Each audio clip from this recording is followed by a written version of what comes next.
تو ناظرین اس وقت آپ کو بتا دیں کہ اتر پردیش میں اسمبلی انتخابات کے حوالے سے تیاریاں زور و شور پر شروع ہو چکی ہے۔ ایک پارٹی کا دوسرے پارٹی میں شامل ہونے کا بھی سلسلہ شروع ہو چکا ہے۔ آج سابق کابینی وزیر امبیکا چودھری اپنے بیٹے اور کئی دیگر اہم لوگوں کے ساتھ سماجوادی پارٹی میں شامل ہوں گے۔ سماجوادی پارٹی کے دفتر میں ان لوگوں کی شمولیت ہوگی۔ واضح ہو کہ سماجوادی پارٹی میں وزیر کابینہ رہے امبیکا چودھری 2017 میں بی ایس پی میں چلے گئے تھے۔ آج اکھلیش یادو کی سربراہی میں امبیکا چودھری ایس پی میں شامل ہوں گے۔ مختار انصاری کے بھائی سبقت اللہ انصاری بھی آج 50 سے زیادہ لوگوں کے ساتھ سماجوادی پارٹی میں شامل ہوں گے۔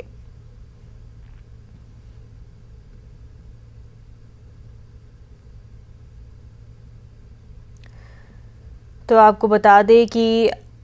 امبیکا چودھری ایس پی میں شامل ہونے جا رہے ہیں۔ یو پی میں اسمبلی انتخابات کافی قریب ہے اور اس حوالے سے تیاریاں بھی زور و شوروں سے جاری ہے۔ تمام تر پارٹیاں جو ہیں انتخابات کے حوالے سے تیاریوں میں جٹی ہوئی ہیں۔ لکھنؤ سے ہمارے نمائندے طارق قمر ہمارے ساتھ جڑ چکے ہیں۔ یو پی انتخابات نزدیک ہے اور ایسے میں تمام تر پارٹیاں جو ہے ایک دم سے انتخابات کے لیے جڑ چکی ہے، اور وہیں امبیکا چودھری اور دیگر لیڈران جو ہے ایس پی میں آج شمولیت اختیار کرنے جا رہے ہیں۔ ہاں بہت جی کہ جس انداز سے اتر پردیش کی سیاست کروٹیں بدل رہی ہے، جس انداز سے دوسری جماعتیں تیاری کر رہی ہیں، تو اب ظاہر ہے کہ سماجوادی پارٹی کے لیے بھی ایک ایسا موقع ہے کہ جس میں انہیں اب دکھانا پڑے گا کہ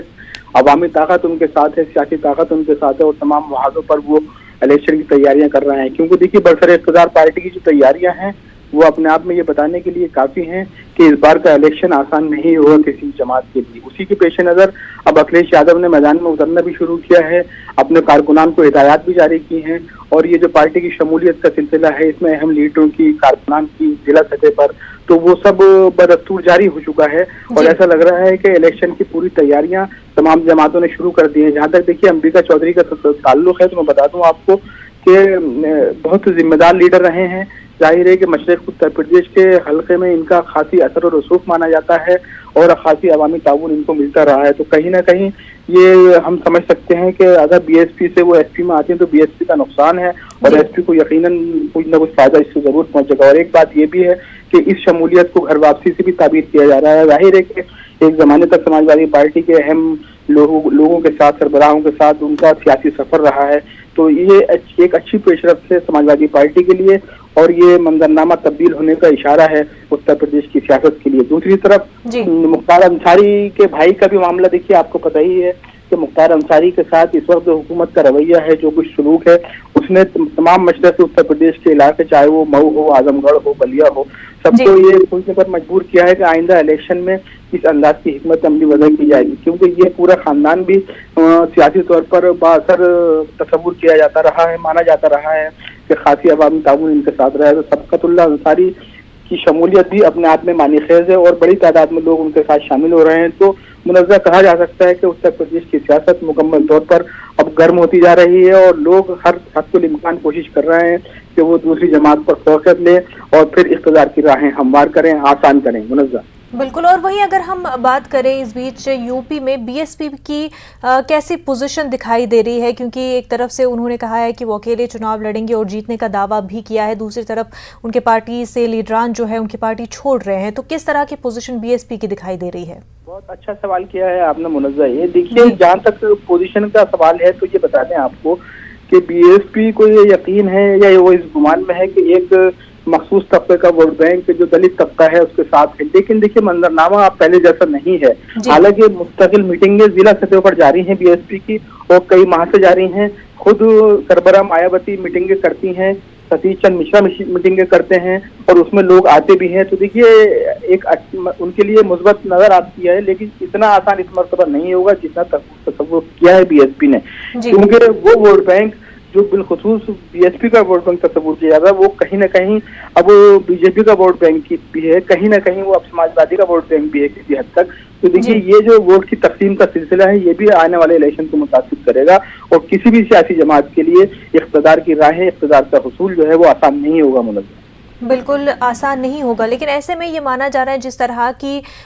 وزراء یوگی آدتیہ ناتھ کی سرگرمیاں رہی ہیں ان دنوں میں، تو مانا جا رہا ہے کہ ایک طرح سے یوگی آدتیہ ناتھ جو ہے اپنی پوزیشن جو ہے وہ اسٹرانگ بنائے ہوئے ہیں، اور جو کورونا کی دوسری لہر کے دوران جو چھوی خراب ہوئی تھی، جس طرح کی اقدامات سرکار نے کیے تھے، اس پر کافی زیادہ کرٹیسزم یوگی سرکار کو دیکھنے کو ملا تھا، لیکن اس کے بعد اسکیموں کو لے کر کے یا پھر وزیراعظم کا بھی جس طرح سے انوالومنٹ رہا تھا، اس کے بعد کیا اب منظر چینج ہوتا ہوا یوگی آدتیہ ناتھ کے لیے دکھائی دے رہا ہے؟ دیکھیے، یہ برسر اقتدار جماعت کا جو رول رہا ہے اس کو لے کر تنقیدوں کا سلسلہ جاری ہے، اور اب تنقیدیں مزید شدید ہوئی ہیں منزہ۔ بنیادی بات یہی ہے کہ جو ناکامیاں کورونا کے دوران